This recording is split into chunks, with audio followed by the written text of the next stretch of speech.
Comment est-il humainement possible de prier tout le temps sans s'en rendre compte? Un verset fréquemment cité peut-il être mal compris? Nous aborderons ces questions de front dans notre verset hebdo à mémoriser. Alors, allons-y.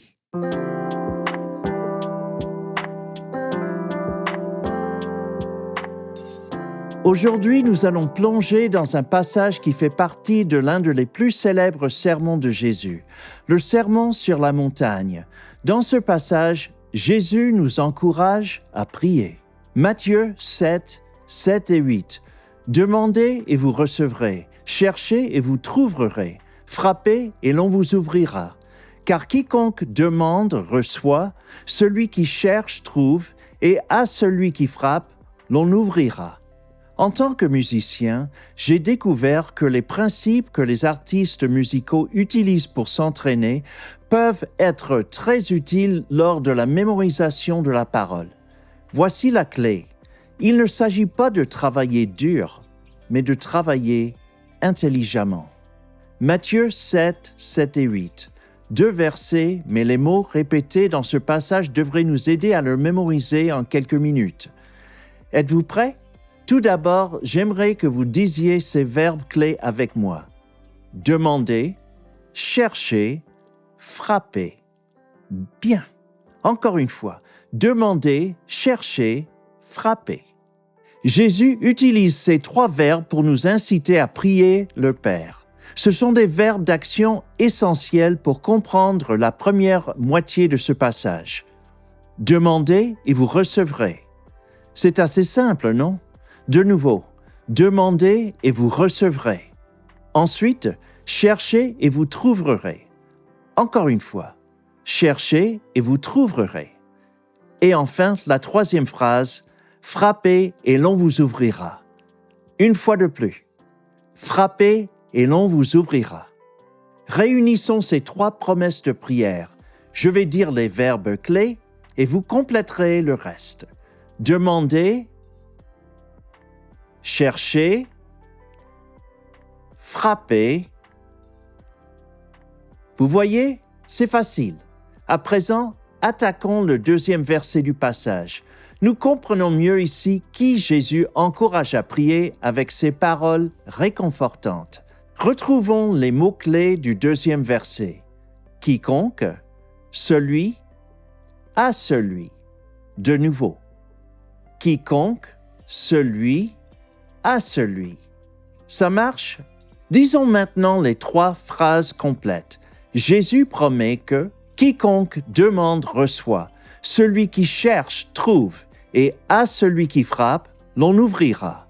Quiconque demande reçoit, celui qui cherche trouve, et à celui qui frappe, l'on ouvrira. Pensez-vous pouvoir combiner maintenant les 2 versets complets? Essayons. Matthieu 7, 7 et 8. Demandez et vous recevrez. Cherchez et vous trouverez. Frappez et l'on vous ouvrira. Car quiconque demande reçoit, celui qui cherche trouve, et à celui qui frappe, l'on ouvrira. Une fois encore. Demandez et vous recevrez. Cherchez et vous trouverez. Frappez et l'on vous ouvrira. Car quiconque demande reçoit, celui qui cherche trouve, et à celui qui frappe, l'on ouvrira. Bon travail! Dans les 3 versets qui suivent le passage d'aujourd'hui, Jésus nous exhorte à adresser nos demandes, nos recherches et nos appels à notre Père céleste. Jésus nous assure que notre Père céleste a bon cœur. C'est un Père qui fait de beaux cadeaux à ses enfants, mieux que tout ce que nous pourrions jamais offrir aux nôtres. Jésus résume tout cela d'une manière très intéressante. Il dit au verset 12 de Matthieu 7, « Ainsi, en toutes choses, faites aux autres ce que vous voudriez qu'ils vous fassent, car ceci résume la loi et les prophètes. » Certaines traductions commencent ce verset par le mot « donc ».